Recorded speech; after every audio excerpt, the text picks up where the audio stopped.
आपकी 2 आदतों की वजह से ही आपको प्रोस्टेट की बीमारी होती है। आपके प्रोस्टेट का साइज़ बढ़ता है। ये बात आपको कड़वी लगेगी, लेकिन जब आपको 2 आदतों के बारे में बताऊँगा ना, तो आपके होश उड़ जाएँगे, आपके पैरों के नीचे से ज़मीन खिसक जाएगी। आप बोलेंगे, "हाँ यार, हम रोज़ 2 ये गलतियाँ करते हैं, हमारी आदतें हैं ये।" हरे कृष्णा, राम राम जी।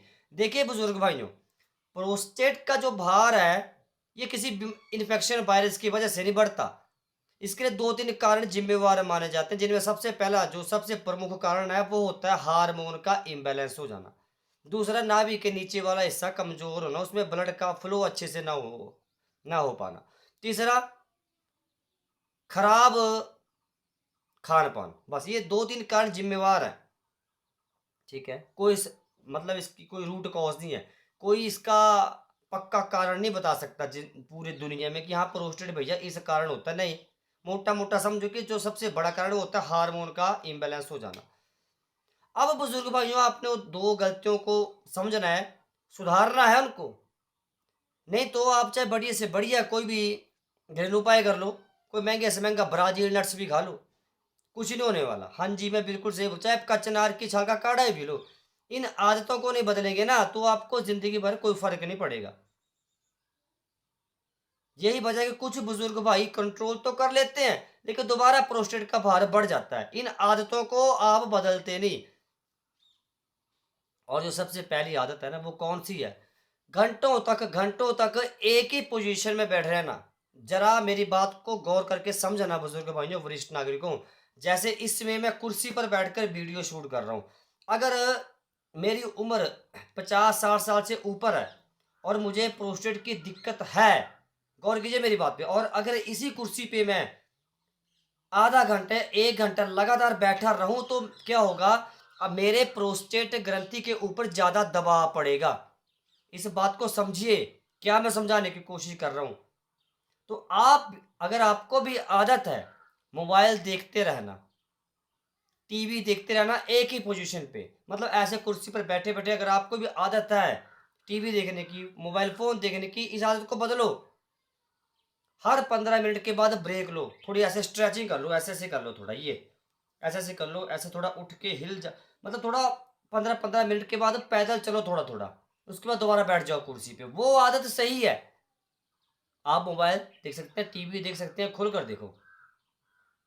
लेकिन अगर आपने 15-15 मिनट के बाद ब्रेक नहीं लिया ना, तो फिर प्रोस्टेट के ऊपर ज़्यादा दबाव पड़ेगा। मतलब मेरे कहने का छोटा-सा मतलब है, साफ है कि आपको एक ही पोज़ीशन पे ज़्यादा बैठे नहीं रहना। बीच-बीच में उठना है, थोड़ा वॉकिंग करनी है, ठीक है? बीच-बीच में उसके बाद बैठ जाओ।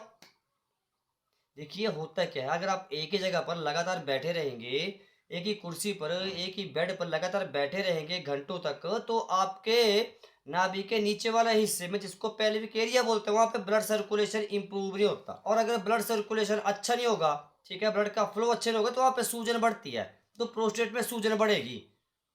यही वजह है कि 50-60 साल के बाद आपको प्रोस्टेट की बीमारी होती है। आपकी ये आदत है, इसको बदलना पड़ेगा। आप कुछ मत करो, आप इस आदत को बदल कर देख लो, आपको पता खुद ही चल जाएगा कि हाँ, मैं क्यों बोल रहा हूँ। आप समझ गए मेरे कहने का मतलब क्या है?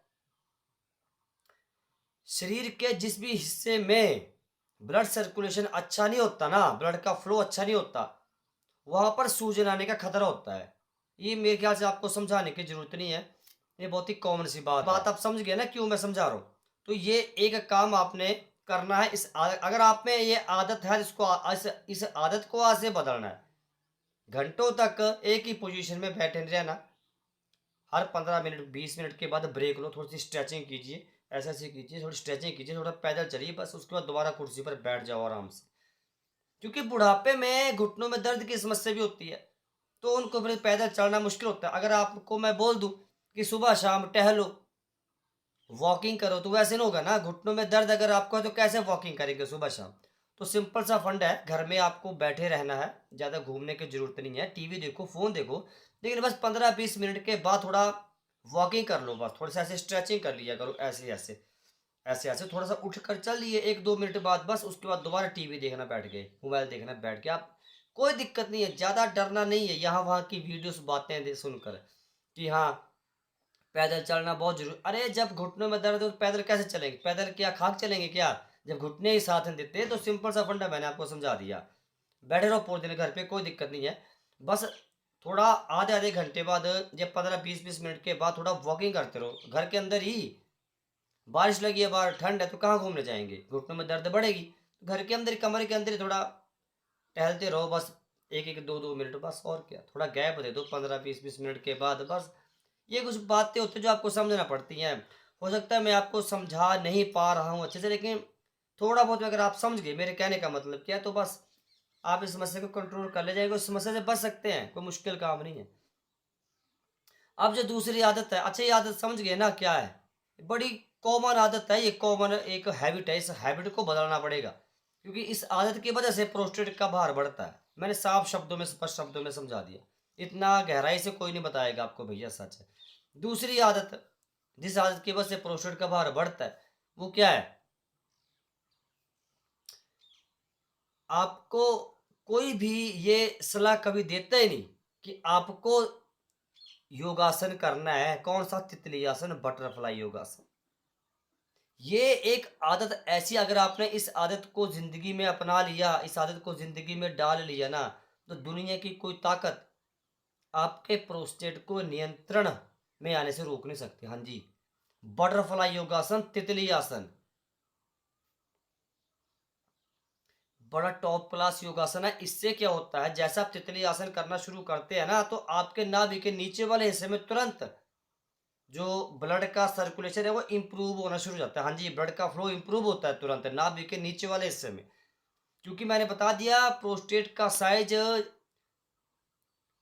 बढ़ने का एक कारण नाभि के नीचे वाले हिस्से में ब्लड का सर्कुलेशन कम होने से भी है। हाँ जी, अगर ब्लड का सर्कुलेशन इम्प्रूव नहीं हुआ, ब्लड का फ्लो अच्छे तरीके से नहीं हो रहा, तो फिर प्रोस्टेट का साइज बढ़ सकता है। ये आपको ध्यान में रखनी है बात। ये दो बातें मैंने आपको समझा दी। और ब्लड का फ्लो इम्प्रूव करने का सबसे बढ़िया तरीका कौन सा है? आपके नाभि के नीचे वाले हिस्से में कौन सा है? अरे तितली आसन करो, बटरफ्लाई योगासन करो, और भी बहुत से आसन है, लेकिन ये सबसे इजी है, सबसे बढ़िया है। और खास बात यह है इस योगा योगा की कि सबसे आसान है। जिनको घुटनों में दर्द है वो भी थोड़ा बहुत इसको कर सकते हैं। तो मेरे ख्याल से आपको सब कुछ समझ आ रहा है, मैं क्यों इतना ज़ोर से आपको समझाने की कोशिश कर रहा हूँ। ये बात आपको कोई नहीं बताएगा, कोई सच नहीं बताने वाला। ये बंदा आपको बताए, इस बात को समझो, ठीक है? ये दो काम आपने ज़रूर करने हैं बस। फिर भी कोई कन्फ्यूज़न है, आप लोग कमेंट कर सकते हैं, मैं आपको समझाने को हमेशा तत्पर हूँ। और रात को सोने से 2 घंटे पहले पानी पीना, और जो मैंने आपको सबसे पहली आदत बताई, इस आदत को बदल लेना, नहीं तो प्रोस्टेट का भार 100 ग्राम तक पहुँचने से कोई दुनिया की ताकत रोक नहीं सकती। ये बात गौर करनी है। बस एक ही पोजीशन में घंटों तक बैठे नहीं रहना। मैं बार-बार इस बात को ज़ोर देके बोल रहा हूँ। जैसे मैं दोबारा समझाने की कोशिश करता हूँ, मानो आप हैं मेरी जगह पर, आप इस कुर्सी पर बैठे हैं, आप वीडियो बना रहे हैं। आपको इस कुर्सी पर लगातार आधा घंटा बैठे नहीं रहना। हर 15 मिनट के बाद उठना है, थोड़ा पैदल चलना है, फिर दोबारा बैठ जाना है। ये एक प्रोसेस है, एक प्रोसेस है। इस हिसाब से अगर आप ज़िंदगी को आप जिएँगे, तो फिर प्रोस्टेट की बीमारी से डरने की ज़रूरत नहीं है। मिलता हूँ कल की वीडियो में। प्रोस्टेट का खास ख्याल रखिए। हरे कृष्णा, राम राम जी। और मेरी सारी वीडियोज़ को देखिए। आजकल आप वीडियो देख नहीं रहे हैं, ठीक है? मेरी पूरी वीडियो को देखो यार, मेरे व्यूज़ बहुत कम है। आपका सपोर्ट चाहिए इस बंदे को। मेरी वीडियो को शेयर कीजिए। हरे कृष्णा, राम राम जी।